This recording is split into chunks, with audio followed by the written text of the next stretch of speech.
The Cavs, in particular, have struggled post-All-Star break this season, and most of the blame can go to that defense, which is ranked 29th in efficiency since the Stars all got together in New Orleans, if you will. Overall this season, Cleveland ranks 22nd, which would be the worst defensive efficiency by a potential NBA champion.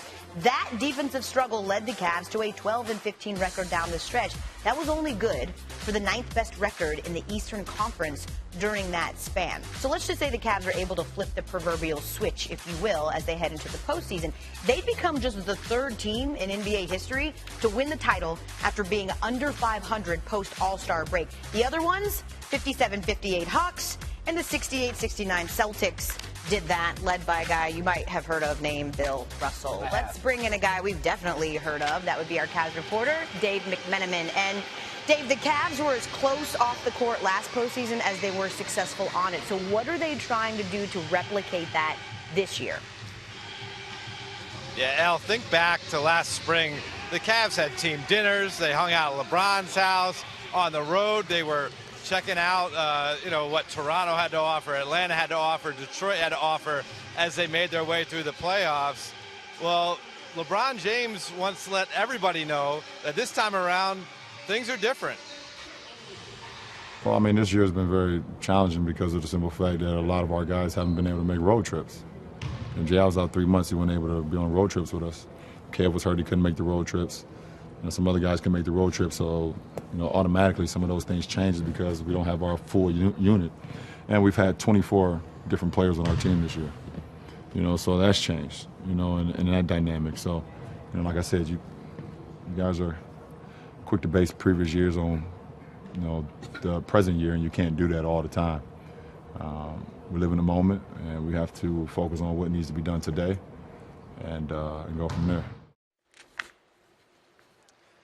Here you can see the T-shirts, the Q, Quicken Loans Arena, will be handing out to fans today. The slogan for the Cavs playoff run this year, defend the land. So clearly that's referencing last year's playoff run. You can't pretend that it didn't happen. Every fan walking into this arena will see the banner hanging that signifies the 2016 postseason run.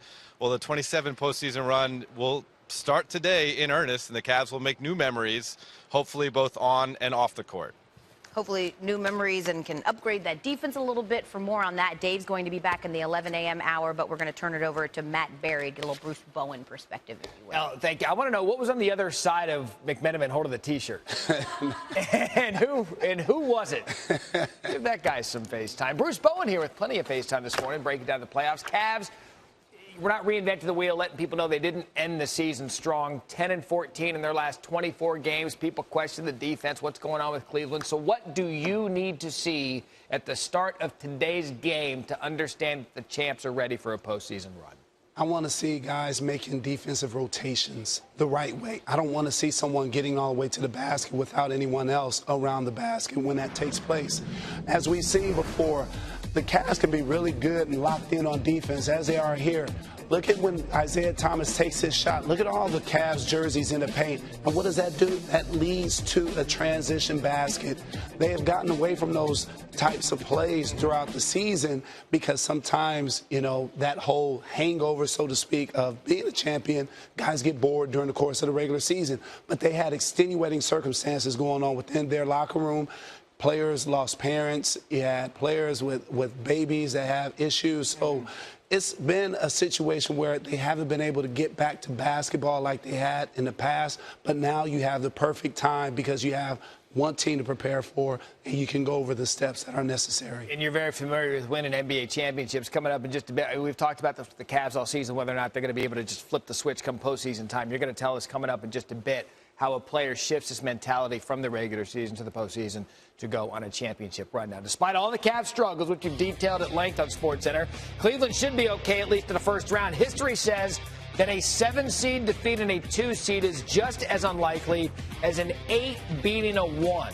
Only 5 7-seeds have defeated a 2-seed in the first round, going back to when the playoffs expanded to 16 teams, that back in '83 and '84.